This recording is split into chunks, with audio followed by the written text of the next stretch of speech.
Represent करता हूं, standing wave की बात करते हैं हम लोग। अच्छा, what is standing wave? Wave which keeps on standing, that is called standing waves. इस टाइप का होता है ना, सामने की तरफ जाते हैं, फिर यहां से रिफ्लेक्ट होके वापस आते हैं सपोज। यानी ये ब्लू वाला और रेड वाला को देखोगे, बिल्कुल दो आइडेंटिकल वेव है।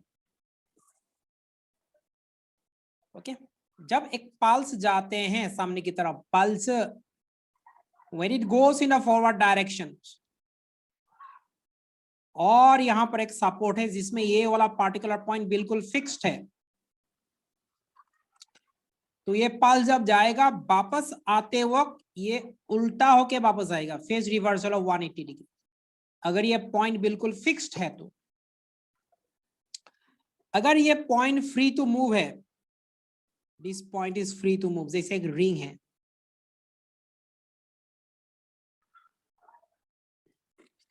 जैसे particular point free to move, सामने की तरफ जा रहा है पल्स, तो ये जब जाएगा यहां तक जाएगा, जब वापस आएगा उसी फेज में वापस आएगा।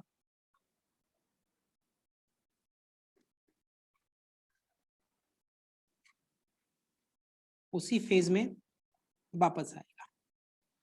ओके, तो ये रिफ्लेक्शन वाला सिचुएशन था,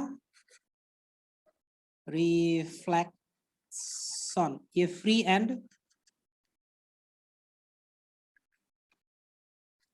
ये फिक्स्ड एंड, फिक्स्ड एंड, ये फ्री एंड, ये fixed and.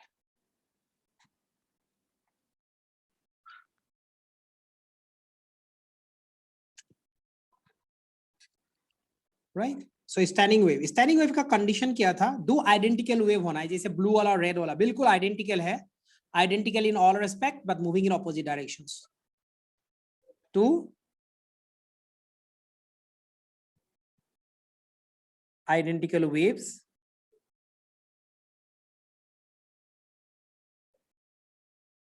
moving in opposite direction. Two identical waves moving in opposite direction. When superposes, moving in opposite directions along the same line.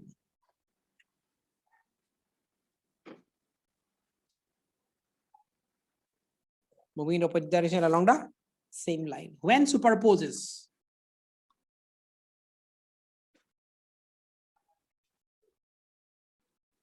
when superposes,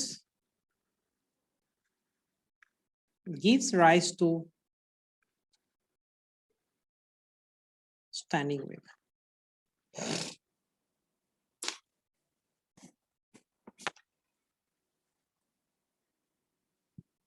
okay, for example हम दो identical equation wave लेते हैं, y1 is equal to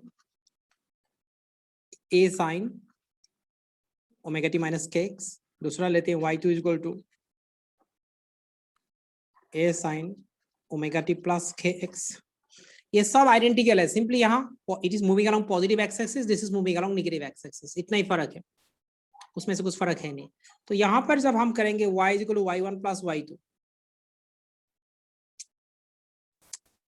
जब हम इसको add करेंगे, okay, sine omega T minus के X, sine omega T plus के एक्स, जब हम इसको ऐड करेंगे, sine A minus B formula, ये sine A plus B formula, expand करो sine A minus B, sine A cos B minus cos A sine B, इसको expand करो sine A cos B plus cos A sine B, तो उसका second terms दोनों का cancel हो जाएगा, पहला टर्म ऐड हो जाएगा। हाँ बोलो, कौन हो? हाँ, फ्री एंड फिक्स एंड समझ नहीं आया, वो बाद में दिखा देंगे तुम्हें, ये बक के फायदा नहीं है, ये मैं तुम्हें वीडियो में दिखाता हूँ। ओके, डायरेक्ट समझ में आ जाएगा, I have got a video, okay, वो मैं तुम्हें दिखा दूंगा, एक ही बार में समझ में आ जाएगा, नहीं तो ये डायग्राम ड्रॉ करके इसको दिखाना बड़ा मुश्किल है। ठीक है, ये सिर्फ इतना याद रखो, फिक्स्ड एंड में रिवर्स होगा, फ्री एंड में सेम फेज में। चलो हम क्या कर रहे थे इसको, हाँ, y equal y1 plus y2, इसको हम लेते हैं ट्वाइस ए। जब ऐड करेंगे दोनों को, सेकंड टर्म कैंसिल होगा, दोनों का फर्स्ट टर्म ऐड हो जाएगा। फर्स्ट टर्म क्या था? साइन ओमेगा टी कॉस के एक्स, ये रिजल्टेंट वेव होगा। यानी रिजल्टेंट वेव में क्या करेंगे, oscillation will be, this particular part will be for oscillation, बाकी दोनों पार्ट को ट्वाइस ए कॉस के एक्स, इसको यहाँ रखते हैं और साइन ओमेगा टी ऑसिलेट करने देते हैं। यानी अच्छी तरह से देखेंगे यहाँ पर, मैं कलर को चेंज कर देता हूँ। y इज इक्वल टू, इसको अगर मैं एम्पलीट्यूड से रिप्रेजेंट करता हूँ,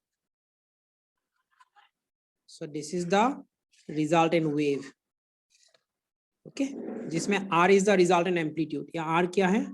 रिजल्टेंट एम्पलीट्यूड है। r is resultant amplitude. अगर r रिजल्टेंट एम्पलीट्यूड है, ओके, वो किसकी पर डिपेंड करेगा? ट्वाइस ए कॉस के एक्स, यानी x का साथ ये वेरी होगा, x का साथ, पोजीशन का साथ इसका एम्पलीट्यूड अलग अलग होगा, यानी अलग अलग पॉइंट में एम्पलीट्यूड अलग अलग होगा। इसको दिखाने के लिए मैं कुछ यूज करता हूँ, तो ऐसे ये r है amplitude. So here amplitude is a function of position, amplitude is a function of position, इसीलिए स्टैंडिंग वेव को कहते हैं सुपरपोजिशन इन स्पेस।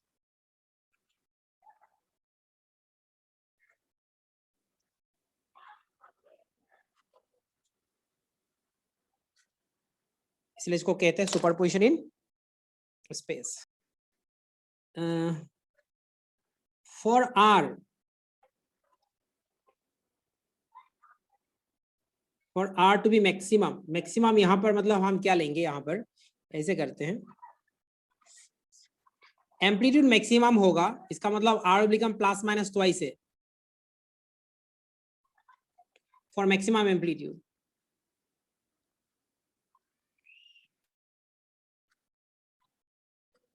r को क्या होना पड़ेगा? प्लस माइनस ट्वाइस है। r will become plus minus twice है कब होगा? जब cos के x will become plus minus 0.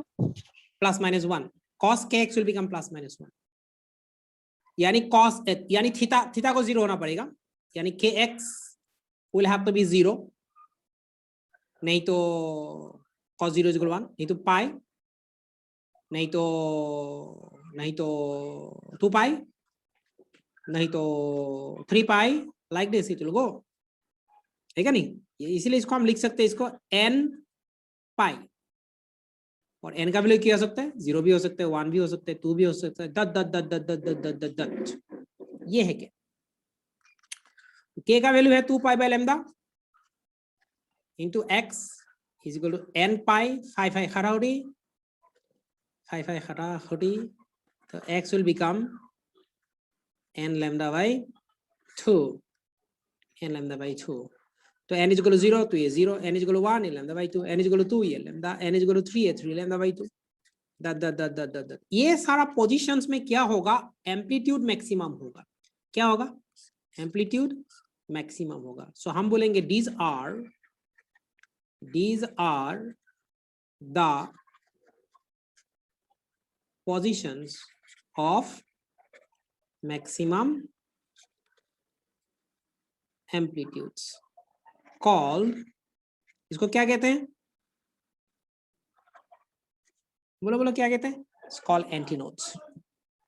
तो यहाँ पर हमें कुछ पोजीशन देखने को मिला जहां पर these are the positions of maximum amplitude called antinodes, okay?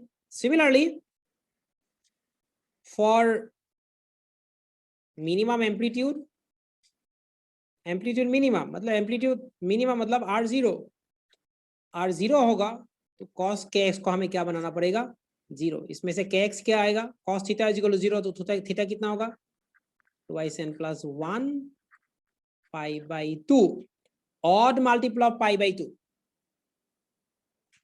Odd multiple of pi by 2 मतलब इसको इरेज कर देते हैं,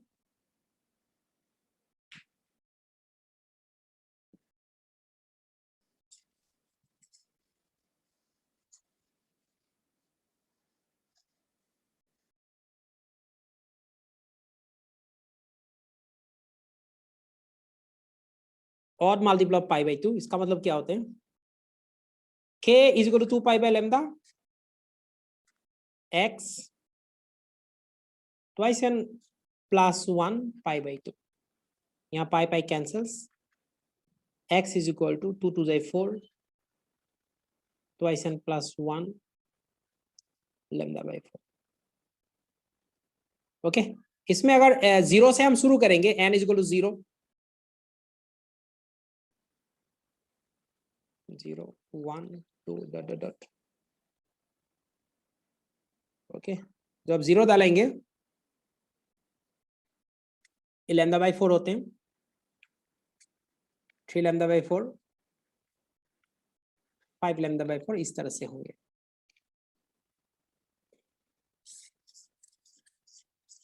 इसको क्विकली दिखा देते हैं.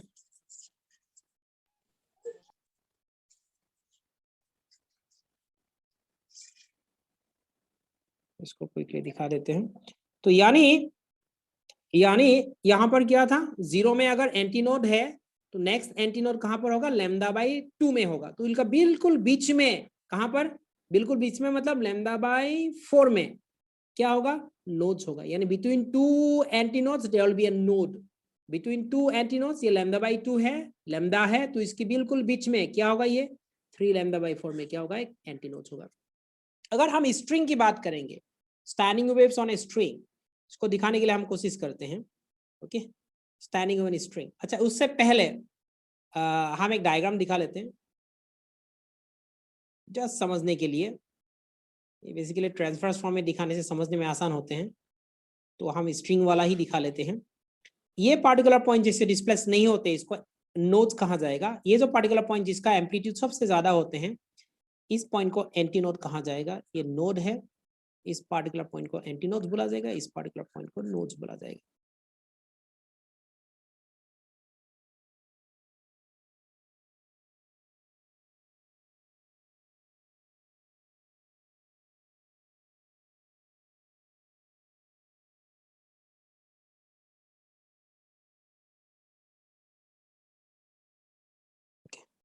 नोड्स बोला जाएगा, एंटी नोड्स बोला जाएगा. अब इसीलिए यहां से यहां तक देखो, 2 एंटी नोड्स है, इन दोनों के बीच में सेपरेशन कितना होगा, लैम्डा बाई 2 है. एक एंटी नोड, उसका नियरेस्ट नोड, इसके बीच में सेपरेशन कितना होगा, लैम्डा बाई 4 होगा. यानी क्योंकि यहां से लेके वहां तक ये फुल डिस्टेंस क्या होता है, 1 लैम्डा होता है. So distance between any two consecutive nodes is lambda. Distance between any two consecutive nodes is lambda by 2. Consecutive antinodes is lambda by 2. Between a node and nearest antinode is lambda by 4. Okay, so यहाँ पर याद रखना है कि अगर ये सारा का सारा particles going in the upward directions, then ये सारा का सारा particles going in the downward direction. ये particle जब ऊपर जाएगा ये नीचे आएगा, ये जब नीचे आएगा ये ऊपर जाएगा. तो इसीलिए एक पॉइंट याद रखना है, एक important point, between 2 consecutive nodes, note down कर लो जल्दी, कभी भी बंद हो सकता है. Between 2 consecutive nodes all particles are in same phase. Okay, ये सारा का सारा एक साथ ऊपर जाएगा, सेम फेज में है, एक साथ ऊपर जाएगा, एक साथ नीचे आएगा. ये एक साथ नीचे जाएगा, एक साथ ऊपर जाएगा. कौन सा पार्टिकल, दो